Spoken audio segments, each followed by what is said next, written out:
Hello everyone, this is Crypto BitLaw here with your blockchain legal brief, and today we're going to discuss how a former CPA recently pled guilty to federal money laundering charges for his role in helping to architect a $722 million crypto Ponzi scheme. But before we dive in, please, if you like this channel, hit that like button and subscribe to our channel. And with that said, let's jump right on in.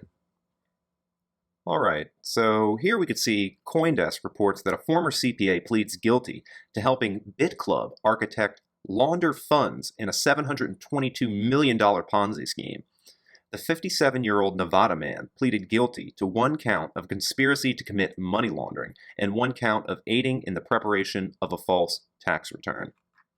They say, a former accountant is the latest associate of the notorious BitClub Ponzi scheme to plead guilty. Brad Beckstead, 57, admitted to helping the architects of the scheme, which defrauded investors of about $722 million over 5 years, cover their tracks. The scheme ran from April 2014 to December 2019, when 3 of the BitClub leaders were arrested and charged with fraud and the sale of unregistered securities. BitClub purported to sell shares of non-existent crypto mining pools to gullible investors, only to pay them back with money from newer investors, according to the government. In addition to Beckstead and the architects of the scheme, the government has also nabbed a high-level promoter and Romanian programmer who designed and operated the site. Beckstead, who was also an investor in BitClub, said he controlled bank accounts associated with the scheme and its alleged, quote, creator and operator, Matthew Brent Goetze, in order to hide Goetze's attempts or association with the scam and evade tax reporting requirements. The Nevada man, who was a CPA, also admitted to helping at least 2 outside tax preparers to create false tax returns for Goetze in 2017 and 2018.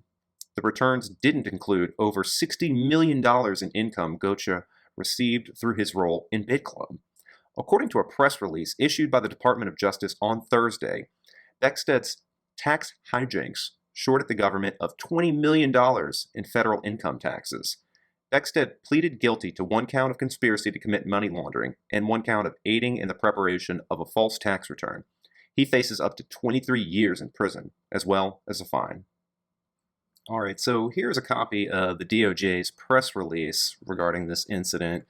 And some interesting points of note are that Beckstead, a BitClub network investor, admitted conspiring with Goetze and others to launder funds earned by Goetze through his operation of the BitClub network.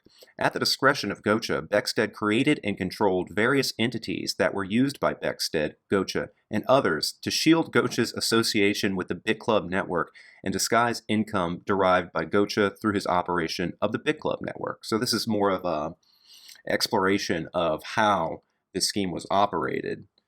It continues that Beckstead further admitted to controlling bank accounts associated with the entities and directing transfers to and from the accounts exceeding $50 million. Beckstead acknowledged that the transfers were designed to conceal the source of Goetze's income, disguise Goetze's ownership of certain property and assets paid for with BitClub network proceeds, and to help Goetze evade tax reporting requirements. Beckstead also admitted that he and others provided false and misleading information to financial institutions to conceal the sources of Goetze's income. Beckstead, a former CPA, so we could see that he definitely lost his license for his role in this scheme. Beckstead also admitted to aiding at least 2 different tax preparers in the preparation of Goetze's false 2017 and 2018 federal tax returns. Beckstead provided the tax preparers with documents and records to assist in the preparation of the returns. Beckstead admitted that he and Goetze knew the 2017 and 2018 tax returns were fraudulent and that they failed to report more than $60 million in total income earned by Goetze through his operation of the BitClub network. This allowed Goetze to avoid paying more than $20 million in federal income taxes. The money laundering conspiracy charge to which Beckstead pleaded guilty carries a maximum penalty of 20 years in prison and a fine of $500,000 or twice the value of the property involved in the transaction, whichever is greater.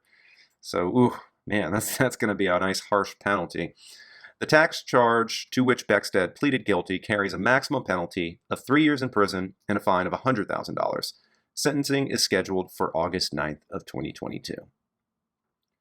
And here we could see another article that touches on this Ponzi scheme, and I think that this was an interesting point that was taken from the indictment, where it's a quote that states that Gocha discussed with his conspirators that their target audience would be, quote, dumb investors, referred to them as, quote, sheep, and said he was building this whole model on the back of idiots.